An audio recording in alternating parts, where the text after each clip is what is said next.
Oh, okay, yes, I'll do it again a little louder, just, it's a little better.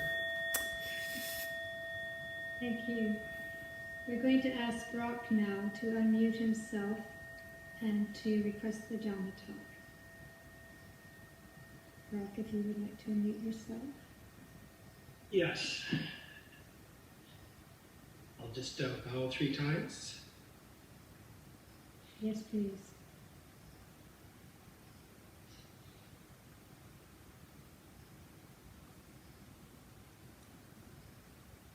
And to request the Dhamma talk. Brahma chaloka dikati sahampati katanjali anadi varam ayachata sandita satta paraja kajatika dese tu dhammang anukam himang pajam. Bow 3 times.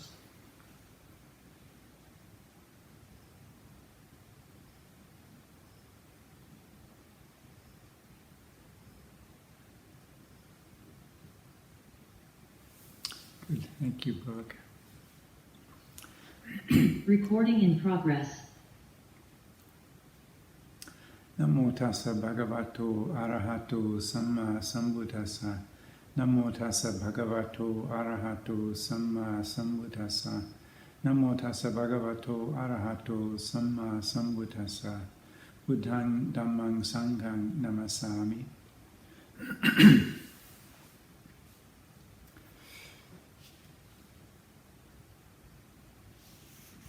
Well, tonight I thought I would reflect a little on, or once again I'll say as well, on a sutta that I spoke about not too long ago for Malaysians and Asians.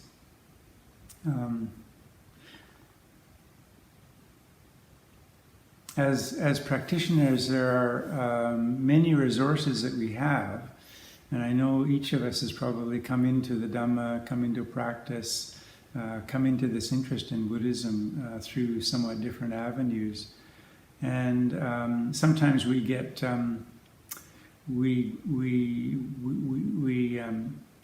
begin to make use of only one resource. Maybe eventually the only thing we do is read, for instance, or go to retreats or what have you, and I know that's not the case with probably any of us on this call, but there are many things to look at in Buddhism, many things that the Dhamma has to offer, facets, and it's useful, especially sometimes maybe when, as we've had in the last many months now, maybe your practice feels a little bit stuck at times at home, and you're not even seeing your friends as you would like, and so on, and what to do. And one of the things that people can do, some of you quite probably make use of this a great deal, but one of the things that I've always found useful is to dip in again and again to the suttas, because they are such an inexhaustible source of edification and interest and variation on how to look at and inquire into the Dhamma. I have many examples in the Dhamma of so many aspects of the Buddha's wisdom, and so many aspects of how the practice was conducted during his time. And there's just so much richness there.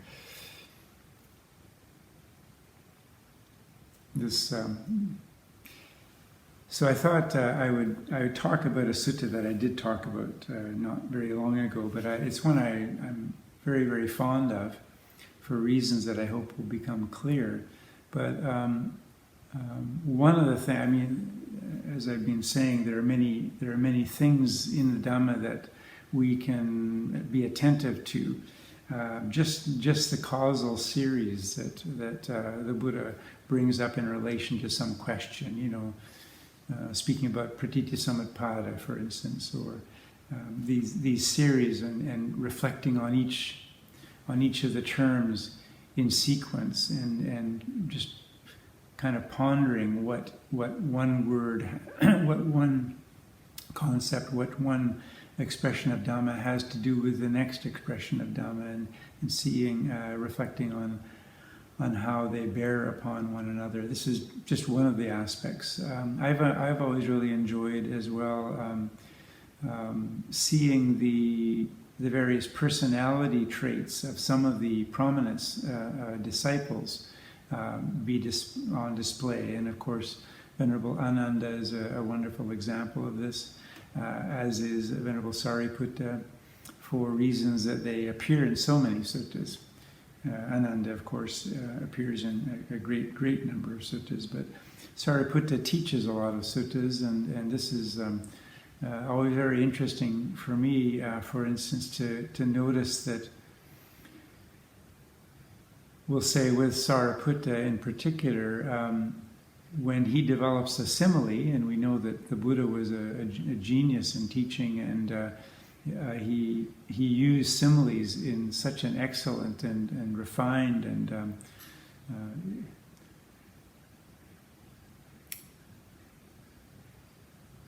with such variation, and tapping into the whole full range of life in his time.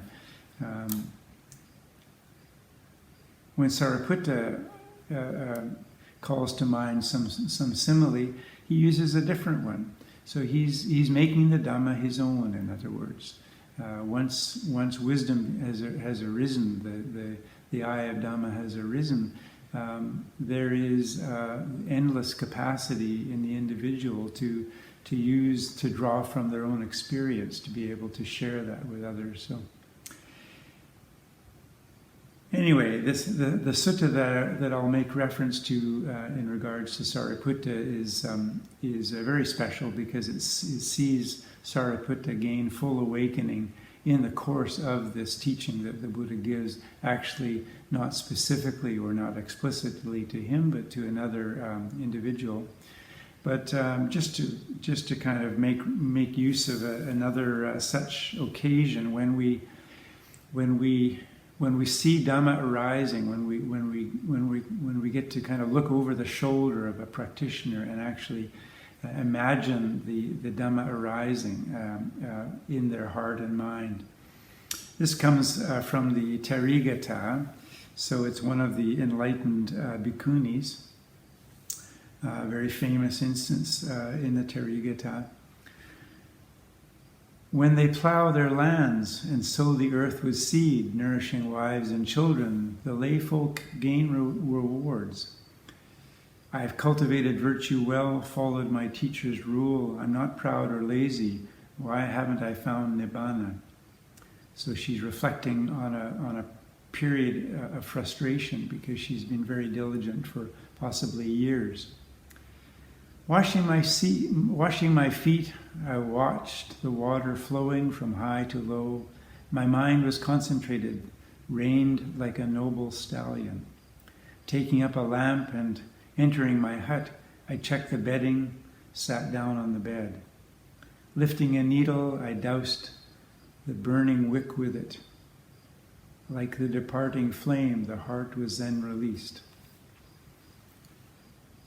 So this very poetic kind of capturing of the moment that awakening arose for her, a very beautiful instance. In the suttas, we see probably hundreds of occasions in which it's you might say simply reported at the end of a sutta, and on that occasion 60 bhikkhus present gained full awakening, or this or that bhikkhu or bhikkhuni became stream enters, sotapannas, as examples.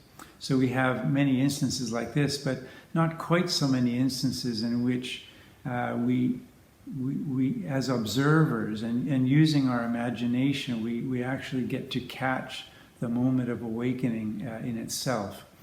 And given the fact that the following one occurs with Sariputta himself, the one closest to the Buddha in wisdom, analytical wisdom, this is a very pregnant sutta to look at and consider in some fashion. So this is from the Majjhima Nikaya, number 74. It's called to Dighanakha. Dighanakha means long nails. So we have to assume that the wanderer that the Buddha is speaking to on this occasion is one who practices some form of asceticism, at least doesn't cut his nails. But the Buddha will refer to him as Agavesena. So this is his actual name. And it turns out that Agavesena is actually a nephew, one of three nephews of Sariputta's who gains arahantship at some time or another.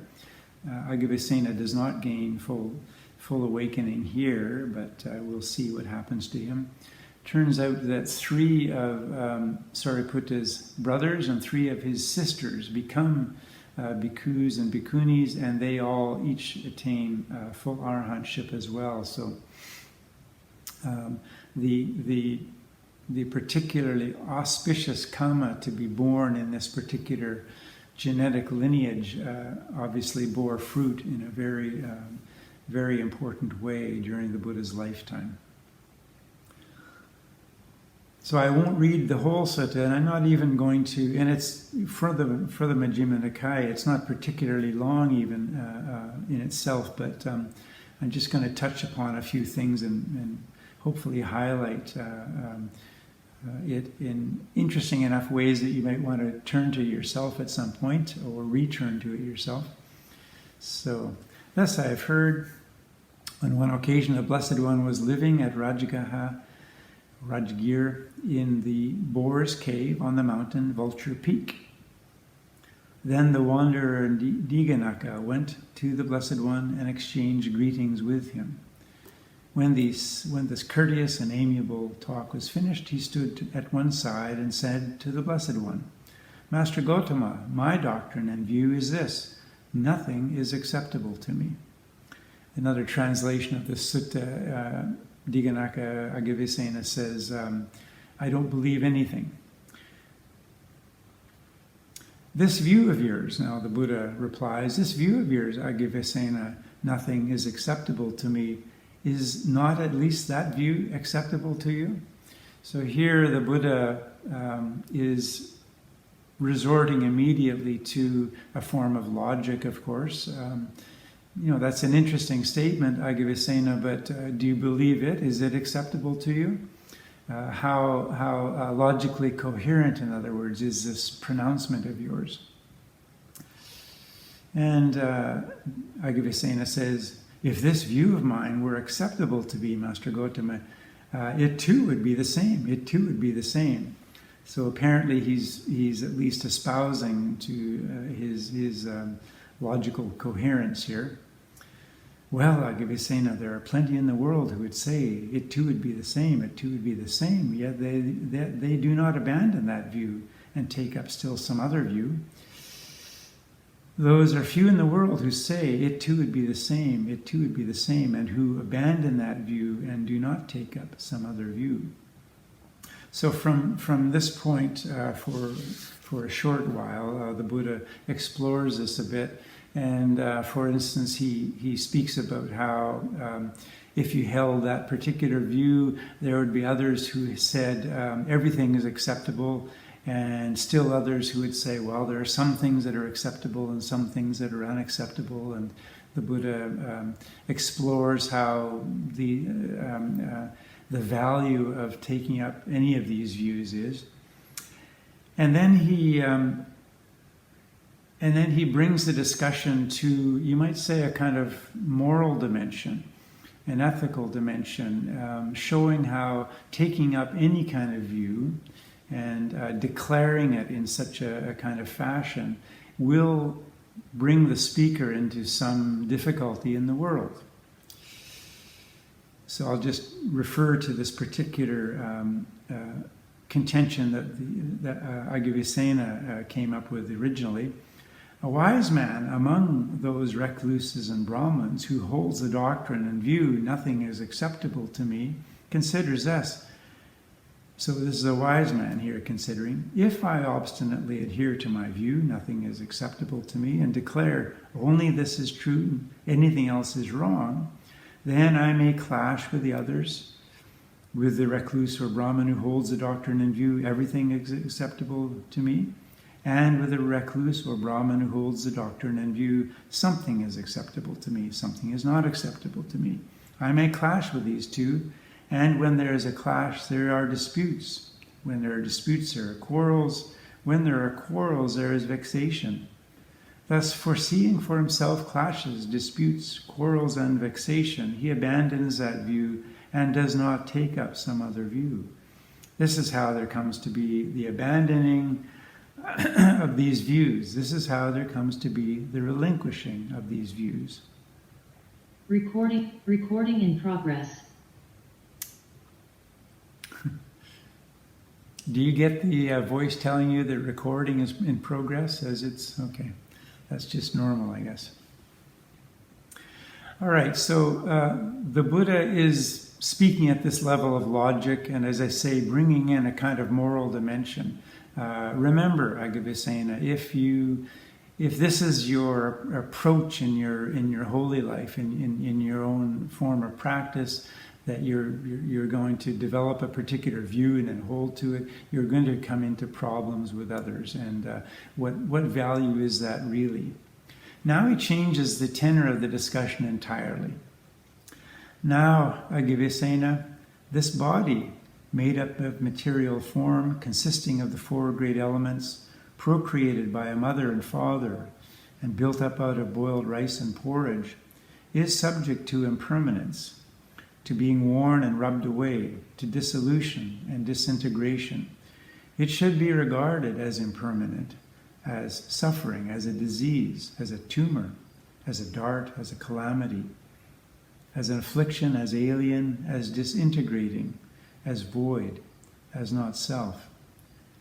When one regards this body thus, one abandons desire for the body, affection for the body, subservience to the body. So he's changed the direction of this discourse on a dime, you might say, remembering that the Buddha is of all of his miraculous abilities, all of his psychic abilities, it's the ability to teach that that is regarded as being the most high. So he knows how to direct his wisdom in this or that particular case. And as was brought up during the earlier occasion when I was reflecting on this sutta, of course the Buddha is not only aware of Dighanakha, of Ajahn, but he's very aware of the Venerable Sariputta, who actually is overhearing this, as we'll see. There are, Ajahn, three kinds of feeling: pleasant feeling, painful feeling, and neither painful nor pleasant feeling. On the occasion when one feels pleasant feeling, one does not feel painful feeling, or neither painful nor pleasant feeling. And on that occasion, one feels only pleasant feeling. Gee, have I? Yes, thank you. I'm going to lose my place if I'm not careful. On the occasion one feels painful feeling, one does not feel pleasant feeling, or neither painful nor pleasant feeling. On that occasion one feels only painful feeling. On the occasion when one feels neither painful nor pleasant feeling, one only feels pleasant, one does not feel pleasant feeling or painful feeling. On that occasion one feels only neither painful nor pleasant feeling. So they're mutually exclusive. Painful feeling, Ajahn, is impermanent, conditioned, dependently arisen, subject to destruction, vanishing, fading away, and ceasing. Painful feeling, too, is impermanent, conditioned, dependently arisen, subject to destruction, vanishing, fading away, and ceasing. Neither painful nor pleasant feeling, too is impermanent, conditioned, dependently arisen, subject to destruction, vanishing, fading away, and ceasing. Seeing thus, a well-taught, noble disciple becomes disenchanted with pleasant feeling, disenchanted with painful feeling, disenchanted with neither painful nor pleasant feeling. Being disenchanted, he becomes dispassionate. Through dispassion, his mind is liberated. When it is liberated, there is the knowledge. It is liberated. He understands. Birth is destroyed. The holy life has been lived.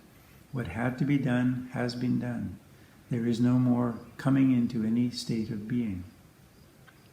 A bhikkhu whose mind is thus liberated, Agavesena, sides with none and disputes with none. He employs the speech currently used in the world without adhering to it. So in this way, he comes full circle. The Buddha comes full circle. He returns to the subject of the use of speech. And in this final case, he shows that the wise use of speech is to employ language as it's used, but skillfully. And skillfully, first and foremost, is informed by wisdom, is informed by experience, is informed by an awakening to experience as it is. So you will recognize, I'm sure, many or all of the themes that the Buddha has referred to here, but he's brought these particular themes among the hundreds that he could use. He's brought these particular themes to bear upon Agavesena, and with reference to Sariputta behind him, it turns out. So returning to the sutta, on that occasion, the Venerable Sariputta was standing behind the Blessed One, fanning him. So in this way, Sariputta was, you might say, merely, or he was perfectly reflecting the duties of a student. This is one of the student's duties in the Vinaya as it's laid out. Among other things, to fan the teacher, to fan the senior monk when he's giving a discourse. And there are little signals that are used by the senior monk to indicate whether he wants the fanning to continue, whether he wants it to be a little bit more vigorous, or whether he wants it to be a little less vigorous. So there's even a little bit of language and signals that are employed in that case. The duties of a student to his teacher, to the senior monk, are extremely varied, quite so. Making sure that the teacher would have a glass of water beside him so that he can quench his thirst as needed, setting out his sitting mat beforehand. Let alone what a student has done to ensure that the teacher's robes are clean and mended and set out properly so that he can use, and so on and so forth. They're very elaborate. So we therefore, on this occasion, we see Venerable Sariputta expressing one of the legitimate and regular duties of a disciple to his teacher. But we know that the Buddha has been, as he's been giving this teaching, and we don't know how many other bhikkhus might be present. We only know of these two. But we know that the Buddha is keenly aware of whoever is present. And in particular, we might think Sariputta, because he knows Sariputta is special. From the moment he saw Sariputta and his good friend, the Venerable Moggallana, approaching the Buddha to become bhikkhus under him, from that very moment at a distance, he turned to someone, he turned to the monks near to him, and he said, see those two coming? Those will be my foremost disciples. So he knew that in the moment that he saw them at a distance. So the Buddha is well aware of what's happening behind him as Venerable Sariputta is fanning him. More than that, he's well aware of the particular kind of potential that Sariputta has, the particular kind of teaching that is going to be most useful, most powerful, most potent in this particular case. Now on that occasion, the Venerable Sariputta was standing behind the Blessed One, fanning him. Then he thought, the Blessed One indeed speaks to us of the abandoning of those things through direct knowledge. The Sublime One indeed speaks to us of the relinquishing of these things through direct knowledge. As the Venerable Sariputta considered this, through not clinging, his mind was liberated from the taints. In other words, he became an arahant then and there. And just for a little background, Sariputta has now been a bhikkhu for 2 weeks. So it took him 2 weeks. And you might remember from the stories of Sariputta that he became a sotapanna on listening to a 4-line stanza given to one of the first 5, one of the earliest 5 disciples who had listened to the Buddha teach at the deer park. So this is very, very early in the dispensation, and Sariputta is a quick learner in the kind of way these things are organized. He is one whose awakening occurs quick and easy, as opposed to quick and difficult, or as opposed to slow and easy, or slow and difficult. These are the 4 types. I suppose one way or another we would all have to count ourselves as at least either slow and easy or slow and difficult. But we're sitting now listening to these things at quite a distance from the Buddha's awakening and his teaching career. I'll just continue on with the sutta and then return to Sariputta. But in the wanderer Dighanakha, the spotless, immaculate vision of the Dhamma arose. All that is subject to arising is subject to cessation. The wanderer Dighanakha saw the Dhamma, attained to the Dhamma, understood the Dhamma, fathomed the Dhamma. He crossed beyond doubt, did away with perplexity, gained intrepidity, and became independent of others in the teacher's dispensation. And he said to the Blessed One, "Magnificent Master Gotama, magnificent Master Gotama. Master Gotama has made the Dhamma clear to me in many ways, as though he were turning upright what had been overthrown, revealing what was hidden, showing the way to one who was lost, or holding up a lamp in the dark for those with eyesight to see forms. I go to Master Gotama for refuge, and to the Dhamma and to the Sangha of bhikkhus. From today, let Master Gotama remember me as a lay follower who has gone to him for refuge for life." So, in the endless round of samsara, Dighanakha has turned a very auspicious corner. He has become a sotapanna, and in so doing, he has ensured himself of no more than 7 lives before gaining full awakening. And if my recollection of the commentary is correct here, and I'm just going by the footnotes to these wonderful translations by Bhikkhu Bodhi, Dighanakha or Agibhasena becomes a full arahant then later in this very life. So a beautiful ending to the sutta.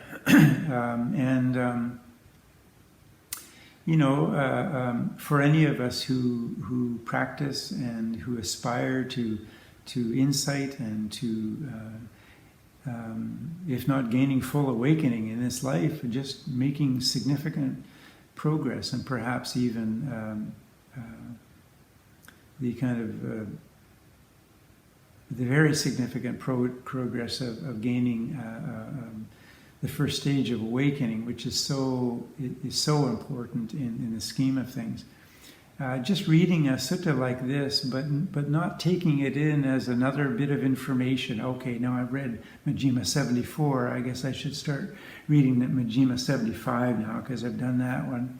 That's the sutta in which Sariputta and Dighanakha, not taking it in as information at this kind of superficial level, but just savoring it, taking it as slowly as you want, looking at the particular lists that the Buddha gives, reflecting on the rhythm of the sutta and the direction that the sutta takes under the Buddha's wise guidance, taking it in this kind of way and just savoring it, see how it draws itself to you, how you absorb it. So I use this particular sutta because in reading it in just that kind of way one time, it really struck me in a particularly kind of potent manner. I had spent some period of time thinking quite deeply on and actually making some formal writing about the subject of wonder. That is what I would describe as existential wonder. And I'll just kind of define that in terms. We can use the word wonder in different ways, verbally or otherwise. And so as a verb, it can be quite a wonderful verb to use, but sometimes too it's very, very mundane. We can simply say, I wonder what shoes I'll wear today. I wonder if it's going to rain or not. You know, it's not that interesting. It's just a verb we've used instead of another kind of commonplace verb. However, the word wonder is used in quite a different. Instead of wondering whether, we can also use the word wonder to wonder at. And in this case, we are. You might say we're brought to a standstill by something. We're brought to a standstill, with mouth open or with eyes wide or something, because something has suddenly appeared as it is. Some reality, some person, some event, some feature of our experience in front of us has suddenly arisen in its own right, not according to the reality that we bring to it, not according to the sense that we give to it, but simply as it is, you might say.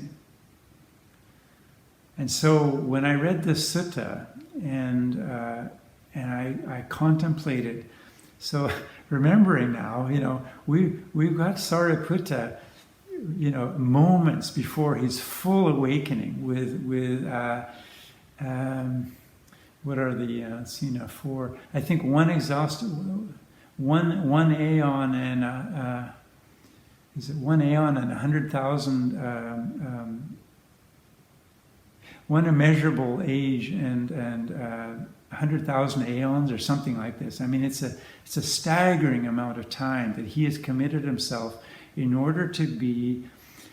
It's a type of bodhisattva practice. It's a fairly significant one because he has devoted himself to becoming the foremost disciple of a Buddha in some future age, and in doing so, he's done that during a lifetime when he could have become an arhat. This is how the mechanics of this are understood in the Buddhist tradition. So he's devoted himself to that. He's set aside arahantship in some lifetime in the far distant past, in order to become the Buddha, a disciple of a Buddha who is foremost in wisdom, and therefore to become, as you might say, his right-hand man. And as we know from Sariputta's life, he fulfilled this in such a beautiful, such a conscientious and energetic and wise and loving manner during his what remained to him of his lifetime. So this is a being who is on the verge of this. We've got the ringside seat. Okay, we have the ringside seat to this occasion. And what does he do? He expresses his awakening, the instance of his awakening in this way. The Blessed One indeed speaks to us of the abandoning of these things through direct knowledge. It's like, oh my God, oh my goodness. Would you look at that? It's a wonder to behold. It's, my goodness. He's describing these. He's teaching these things through direct experience. They aren't just ideas. They aren't wise ideas that he's accumulated and put together in such a fashion as to form this wonderful Dhamma I've been hearing about for the last 2 weeks. No, it's not that. He's espousing these things through direct experience. Oh my goodness. And that's what struck me, that moment and that expression. He's saying these things through direct experience. And I thought, this captures the Venerable Sariputta in a moment of wonder. And it led me to think that in some way, and this is wonder writ large, you might say, or wonder in some kind of definitive sense. This is when reality is being exposed and expressed and absorbed fully by a human being in this moment we call insight, or in this case that we call awakening.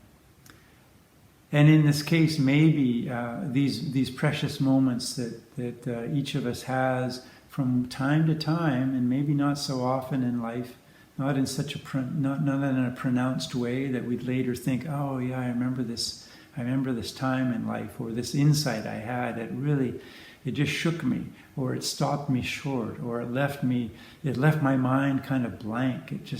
I was just open to what was present before me. Maybe we could call these things, if we wanted, in order to encourage ourselves from time to time. Oh, these are like little awakenings, perhaps. So, in talking about this sutta in this way, I'm not saying that this is the way you need to make sense of it. I'm sharing with you an occasion in which I'm reflecting on this occasion when this is what struck me about this sutta, and but offering it to you as an example of what can happen when we just give ourselves to the Buddha's discourses. It may be something that's just part of your daily or weekly practice. I don't know, and if it is, wonderful. But sometimes we get out of practice too, and maybe we've made a little study of them in years past, and we haven't returned to them for quite some time. And this is just a form of encouragement to make use of them from time to time, but to do so with a kind of with a heart of devotion, with that trusting quality which is saddha, faith, trust, a kind of openness to exploring what is present in suttas. We all know that suttas can be quite dry. It can just be another list, and sometimes, maybe particularly in the Anguttara Nikaya or in the Samyutta Nikaya, we can just see variations on the theme. And after you've read a dozen of these, you might think, okay, I think I get the picture. So turn to one, find one that is kind of interest, sparks your interest again, and then savor it. Just see what you can find in it, see what you can make in it, or what it can make of itself to your own open heart and attention. So this is a form of practice, I think, for us. It's definitely a deep resource that we have. And we, in this day and age, my goodness, I mean, if many of you I know have got the full collection of Bhikkhu Bodhi on your shelf somewhere, but if not, there's this wonderful resource, the Access to Insight, in which Venerable Tisarana has, I think there are over 1,000 suttas that he has translated in there, and they're free. They're just, you can download them, and that's quite a remarkable resource, because you can also, if you're interested in Pali, you can actually look line by line to see how the Pali unfolds as you're reading the suttas. Other people have translated some of the suttas, and so there are these resources too. And there are, I don't even use the web in such an exhaustive way, but I know there are other translations of some, if not all, of the suttas that are available. So there you go. You know, we don't have any excuse. I mean, it's pretty amazing just to walk around with your smartphone and have the access to insight right there. Or if you've downloaded Bhikkhu Bodhi from Kindle, for instance, you've got them accessible in that way too. So I'll maybe leave these reflections now, and if you have any questions, I'm happy to respond. Thank you, Ajahn. If you have a question for Ajahn Pavaro, we'd ask that you use the raised hand function in Zoom. And if you're not familiar with that, if you prefer, you could put your question into a chat. Shirley, who has questions beside her name, will moderate the questions. And if you decide to put your question in a chat, you can let her know whether you'd like her to read it aloud anonymously or whether you would like to ask the question yourself. Before we do this, maybe I'm going to do one final thing, which is to share this. Can you see that?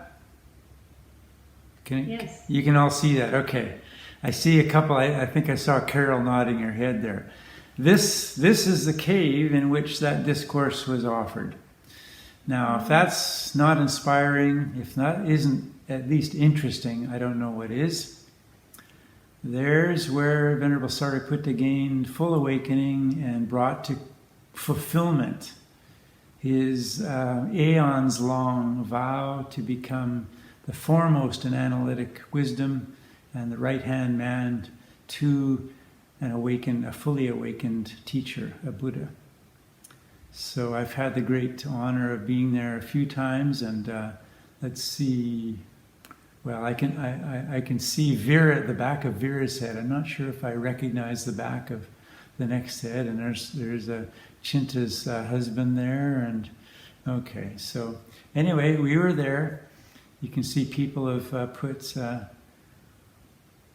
gold leaf on it because that's one of the things that people do, and I've sat there a few hours. It's a nice quiet spot, and as I've said before, one of the interesting things about this cave, and by the way, the cave that was associated with Moggallana is only, 10-15 meters away to our right here, down the hill a little bit way, and then the Buddha's kuti was above, and the kuti that Ananda had as his attendant were above on Vulture's Peak itself, and so it looks down over Rajgaha, and this is quite a powerful place, venerables and individuals. There's Chinta. I see Chinta and Nihal there. I don't know if Chinta's not in this particular photograph.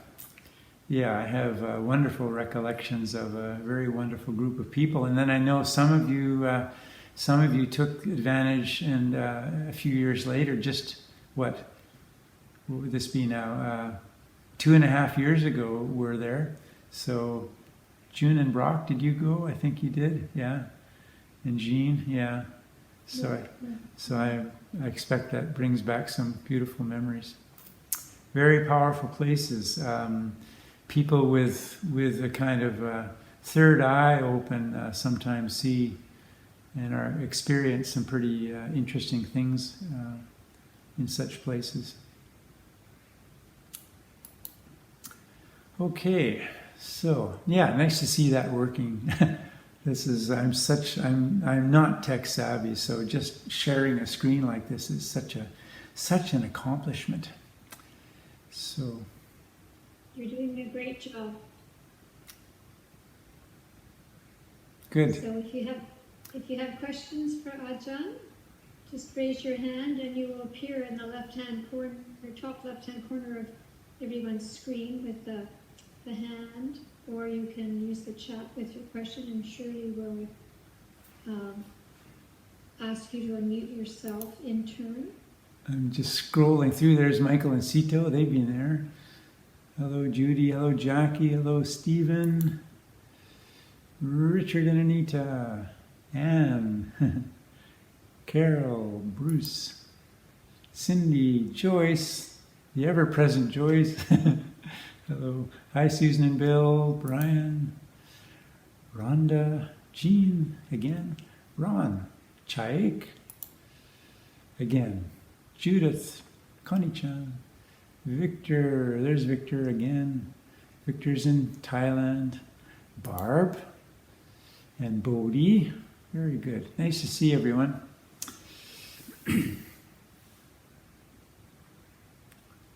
Brock and June, do you want to share anything about being at Vulture's Peak?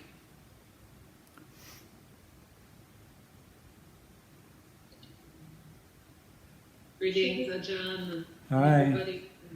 We have a few of us from our trip, Chinta and Richard,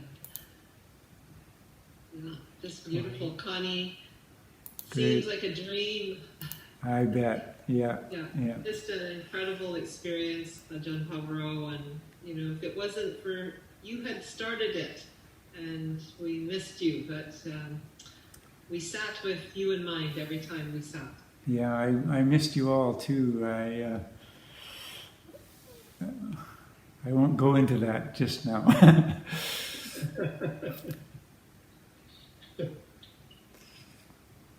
Today was a head shave day, as you can tell, and every day when I shave my head, I'm reminded of what was going on for me at that time. Yeah, that was a great occasion, and who knows, maybe if my karma is good, I'll return there someday. I was just speaking with Ajahn today, actually, on a chat. He was in good form, and of course I always think of Ajahn. My first visit to India was not with Ajahn, it was as a layman, but I made I made several more trips with Ajahn, so I always think of him when I'm looking at pictures of India. I always think of him with appreciation.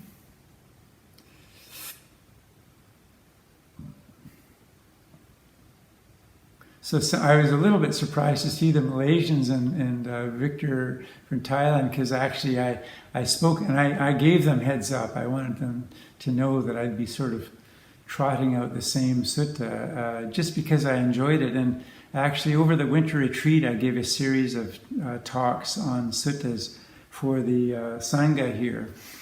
And I gave one talk to the bhikkhus and some maneras, and then I would do it again for the resident stewards. And I always found the second talk a little bit better for one reason, because I had found my way through the portion of reading it a little bit more easily.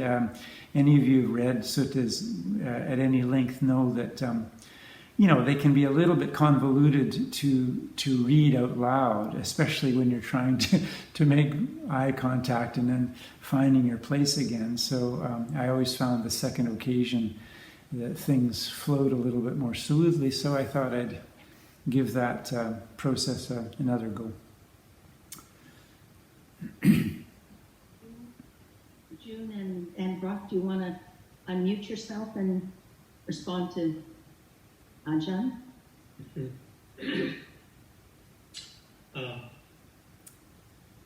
Yes, well, Ajahn, it's good to see you, and I hope you are doing well. As June said, you got the ball rolling for that trip, which was February of 2019. And when I think back on that trip to India, it was,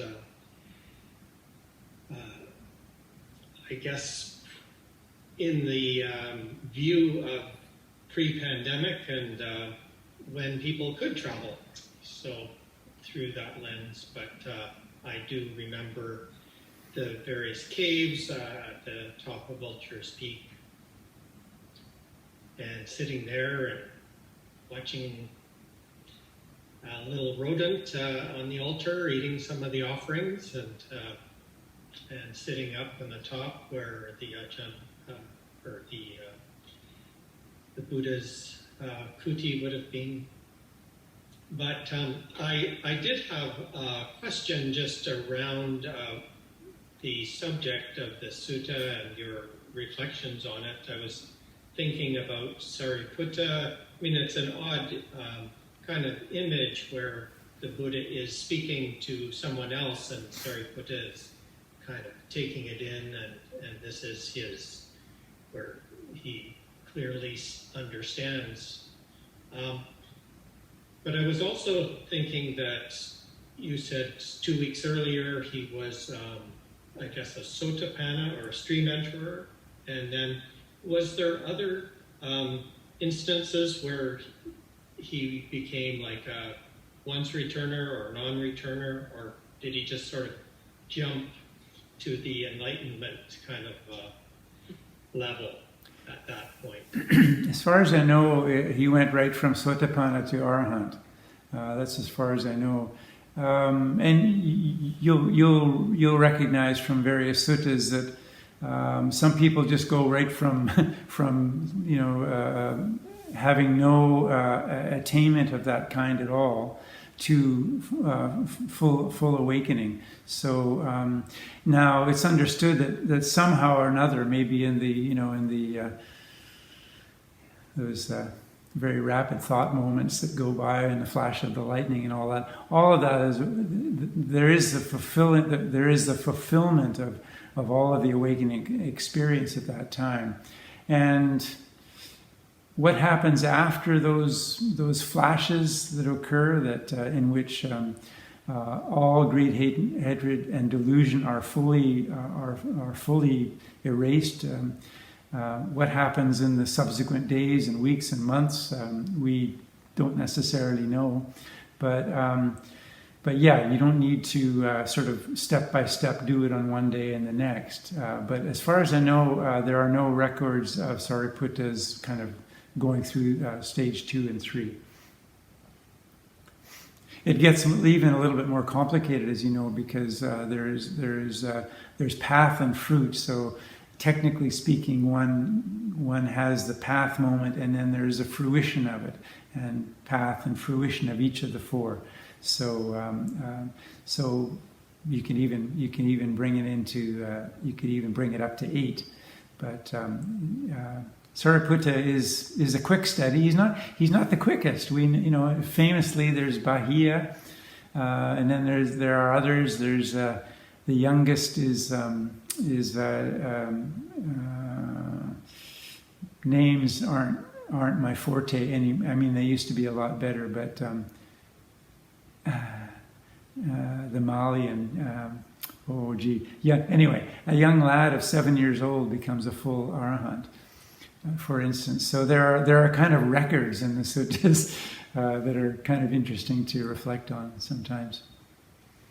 Another sutta I've always really loved is one in which the Venerable Khemaka is teaching, and he goes through a series of questions and answers with a group of Teras, and in the end of it, he and 60 of the assembled Teras gain full awakening. So that, for some reason, that number 60 comes up. So these are quite exciting suttas. If you take them with a kind of just that open heart. Oh my goodness, here's another occasion when human beings who have, just like me, who were, prone to jealousy and anger and all the defilements that are, and all forms of delusion and distraction and lust and just forgetfulness and indecision and thoughtlessness and cruelty and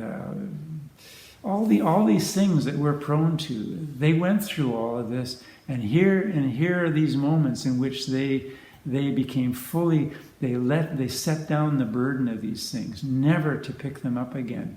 Oh, how wonderful. And the heart sings in these moments.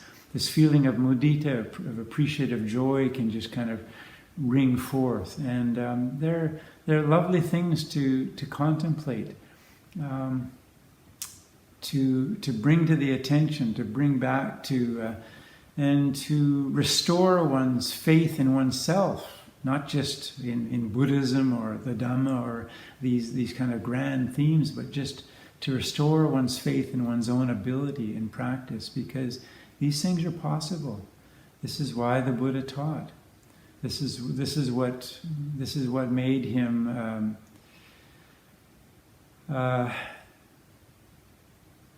come to become a teaching Buddha. When he initially became awakened, and he realized that what he'd become awakened to was so subtle, and oh my goodness, how can I teach these things, because they're so subtle? And then through the insistence and the kind of instrumental work of the Brahma Sahapati that Brock kind of renewed this verse from the Brahma Sahapati. The Buddha then acquiesces and sees, okay, yes, and this is when we might say his wisdom has arisen in the awakening itself, and now we see the awakening of the compassion, because of course compassion and wisdom have been his companions. This is what has instilled in him from the immeasurable periods and the millions of aeons. This is what has instilled in him the motivation to continue from one life to the next life, to the next life, to the next life. So wisdom has arisen, and now compassion opens, and now this is when his teaching career can begin. So it's a wonderful thing to contemplate and to restore one's faith in the tradition and in his teaching, but also when we need it, and we all need it from time to time, to restore our trust in ourselves, that we're capable of making significant progress.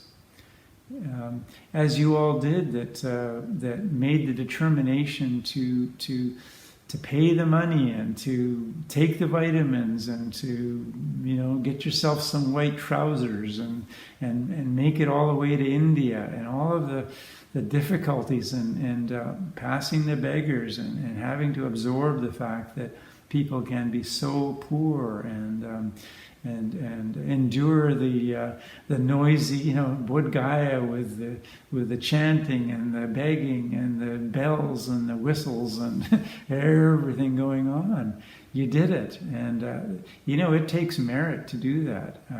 It takes determination, and who knows what kinds of conditions that were required, and a karmic ability for. Recording in progress. Oh, good, we're recording in progress again. Who knows what it took to be able to do that. And just reflecting on that's one of the reasons that I just call, I know you all have photographs to bring out from time to time, but just to reflect on being there.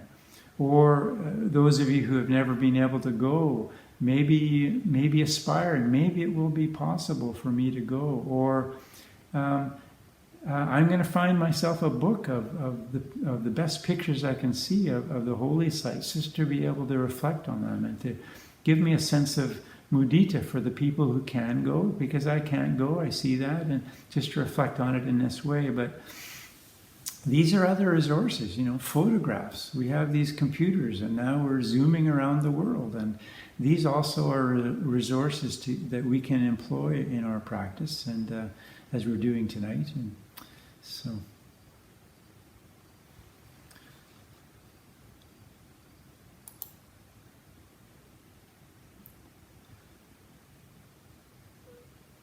Did I say hello to Judy? I think I did, but just in case. Anyway, I'm going through the list of folks here again.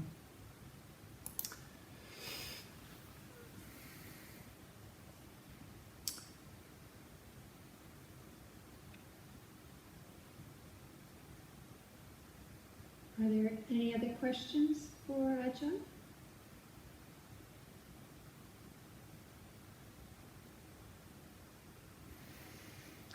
Would you like to do the metta? Mm-hmm. Sure. Okay, I'll get that on the screen.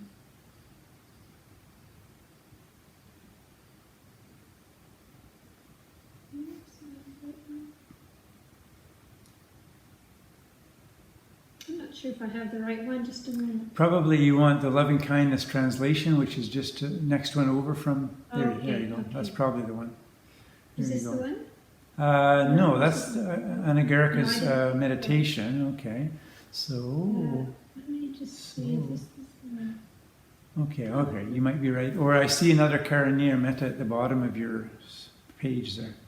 Oh, in English, one moment. Oh, yeah, right, in English. There you go. Is this the correct one? Yep. Okay, so here's another. Yeah. That's big. Yes, I know. I'm just going to Yeah, there you go. Perfect. write it out. Before we started tonight, I was thinking of this, and here's another resource, ladies and gentlemen. Some of you, I'm sure, but all of you, I think, would do well sometime to memorize this. Those of you who haven't, and I was just thinking today, this is what should be done. You know, just stop there. This is what should be done by one who is skilled in goodness and who knows the path of peace. I mean, you can sit for a whole meditation, or you can put that on your fridge for a whole week and just run it through your mind several times a day. This is what should be done by one who is skilled in goodness. It's such a beautiful phrase. That translation, the phrases there are so lovely. By one who is skilled in goodness and who knows the path of peace. Wouldn't we all like to be skilled in goodness? What a wonderful thought. So, in other words, one of the things I'm suggesting is, although it's lovely to chant these things and to bring them to mind, and you know, we know the kind of cadence of the kind of English plain song way that our Western Sangha has learned this. It's very lovely to be able to do that and to do it regularly. I used to do it as I was driving a lot, when I could drive.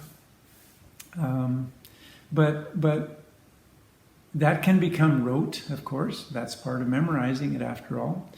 And another thing to do then is to take a particular phrase and just reflect on it. Bring it up again and repeat it. Or to go through the sutta and instead of chanting it at the pace that you normally do, just do it really slowly. Let them be able and upright, straightforward, and gentle in speech, humble and not conceited, contented and easily satisfied. I mean, you can spend a whole meditation just on those sentiments, just drawing them into yourself, reflecting on what they mean. They're so beautiful. So as I began, I think in the Dhamma talk, it is rather easy, and it's in fact quite natural for us to feel from time to time a little bit stuck in practice.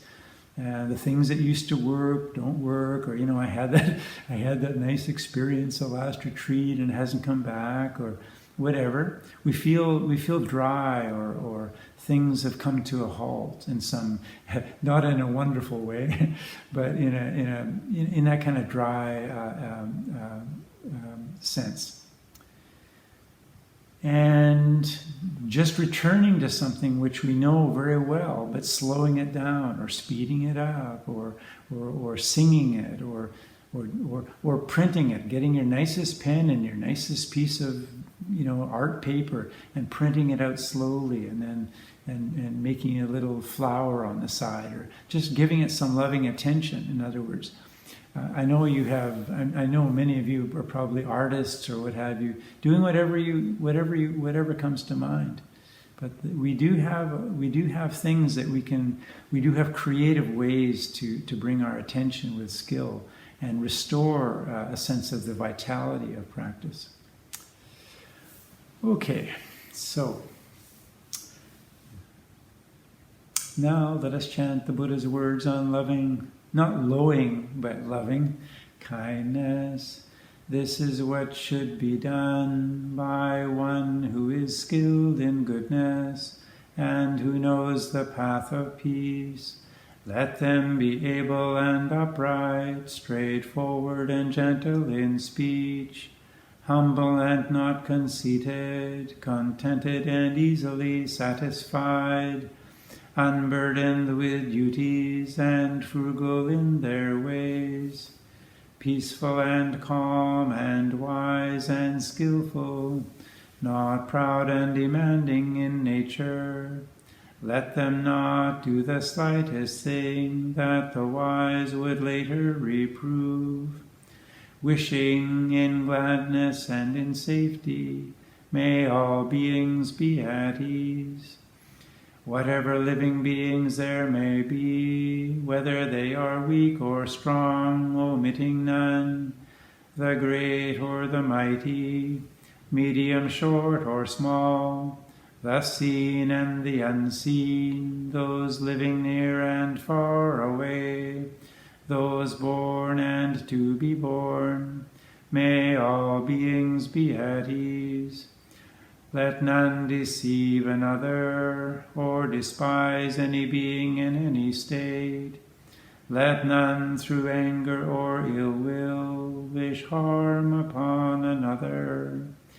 Even as a mother protects with her life her child, her only child, so with a boundless heart should one cherish all living beings, radiating kindness over the entire world, spreading upwards to the skies and downwards to the depths, outwards and unbounded, freed from hatred and ill will. Whether standing or walking, seated or lying down, free from drowsiness, one should sustain this recollection. This is said to be the sublime abiding. By not holding to wrong views, the pure-hearted one, having clarity of vision, being freed from all sense desires, is not born again into this world.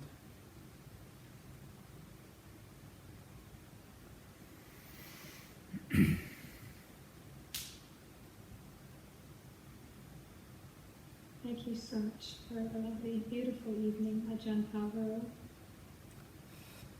there anything else you'd like to say or do? Well, just to express my appreciation to the triumvirate, the three lovely women who organize these things and make sure they run smoothly.